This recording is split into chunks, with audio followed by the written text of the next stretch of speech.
can you just give us a brief overview about what we're seeing today at the EA presentation, please? Yeah, the focus here today was all about the single player, so the city experience. We really wanted to show that. So while the graphics aren't final, we wanted to show exactly what that was looking like.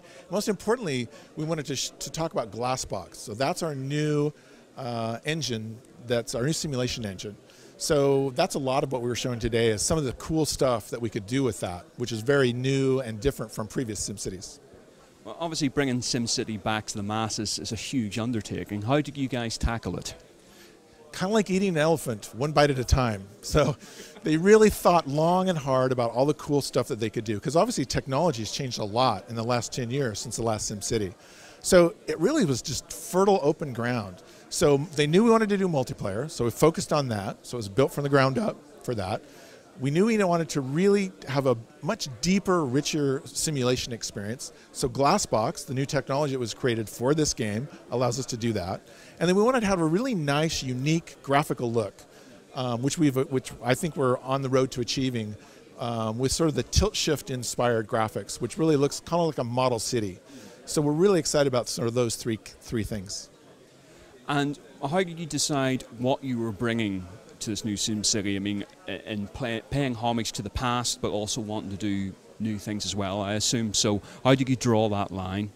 Yeah, it was pretty easy because we knew we wanted to keep all the fun, cool things. So we keep the humor, we keep all the fun, crazy things about disasters. That's all still there from the old SimCity. So we didn't want to lose those elements.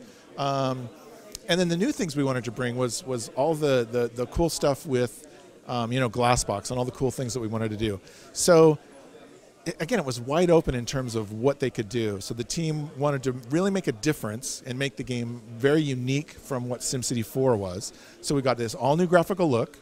We're really much more of a true simulation now. The other thing is we wanted to make the game a lot easier to play. So not to dumb it down, so there's still all these cool data, but we're presenting it in a really accessible way, so that almost anybody can jump in and figure out what's going on visually, rather than have to look at charts and graphs like some of the old SimCities. I guess it's one of those things, presenting such very dry statistics in an interesting way for a fan base. Now, just to touch upon visuals for the moment, because you said about the Glassbox, making it look like a model city. Does that allow you, how do you draw the line of, okay, we want this to still look like a model city, but as we saw with the cars and the peoples, there's a very nice sort of iconic look to them? How do you decide what's right and what's too real? Well, you just try to make it all fit. So it is a delicate dance in terms of matching this really cool visuals with then stuff that's practical and will actually work in the game to sort of get your message across. So it was definitely a nice balance, but I think we're achieving that. And where are you guys now in development at the moment? We're still early on, so we've got a long ways to go. Again, releasing next year in 2013. So the software we showed today is very early in development. Now, can you sort of talk us through, we saw the various agents that factor into the gameplay. Can you sort of talk us through what those elements are? Sure. So we really wanted to, again, to really simulate what was happening in a city. So I mentioned and showed earlier that power, like even power is actually an agent. So not only the Sims walking around agents, cars are actually carrying agents, which are Sims that are in the cars. And the building themselves are simulations. So we wanted to have all that fun, cool detail, make it visual, and again, present all this fun stuff to the player in unique ways. Now, we saw sort of SimTech. We saw the coal mining operations. Is there just a logical expansion with what you want to create and what you want to put into the game that's based on real life? There is. So we wanted to give player choice. So in previous SimCities, you really just kind of built one kind of city, sort of a giant metropolis like downtown Manhattan. We wanted to give player choice for different kinds of stuff they could do. So we did talk about sort of coal-oriented, sort of industrial city. So you could become a coal baron. That could be your specialization. You could also do a casino town. So you could focus on sort of building a Vegas-like city. Or maybe you want to focus on building an education city, like a university town.